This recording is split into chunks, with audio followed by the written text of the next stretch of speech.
Last week, Nicole and I made a trip out to Michigan, and in typical fashion, I brought a bunch of cameras, a bunch of film, didn't shoot enough B-roll, and now we're trying to make a video out of it.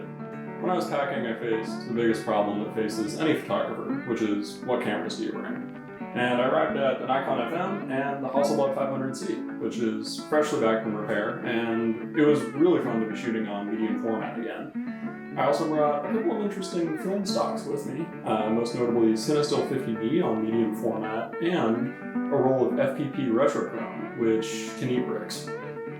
We spent most of the trip putzing around on the lake, and I brought the Nikon FM out with me on the boat with a roll of Ektar loaded in, and these are really just the highlights from different trips putzing around.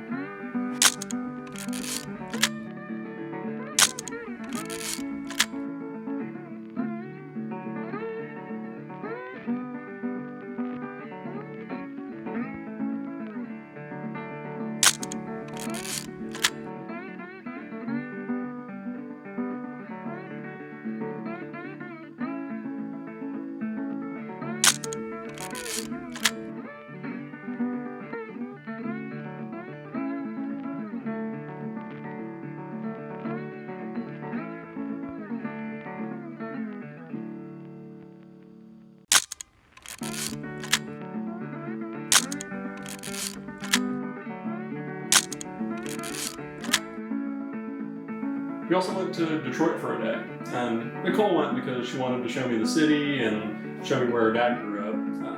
I went because I wanted to show Volandis who the real king of Detroit film photography is. And I started by smacking some of that Cinestill 50D into the Hasselblad, which I'm sure he's never done.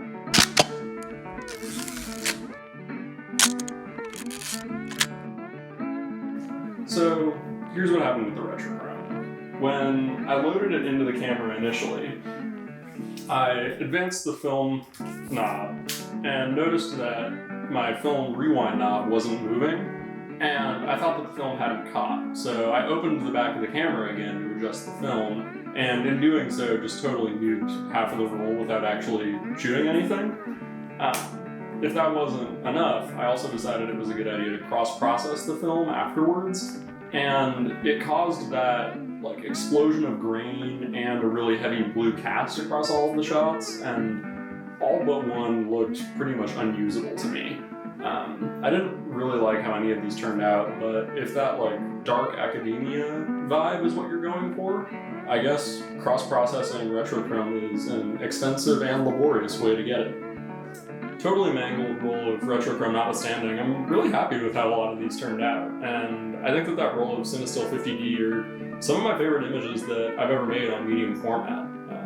I definitely want to try shooting more Cinestill stocks, definitely 50D, and I really just want to get my hands on some of that 400D whenever that becomes an option. So, in closing, I want to open up a small challenge to my 11 subscribers, which is whoever can comment the best roast of me is going to get a print sent to them at a discount of 0%. So, get after it, Brady.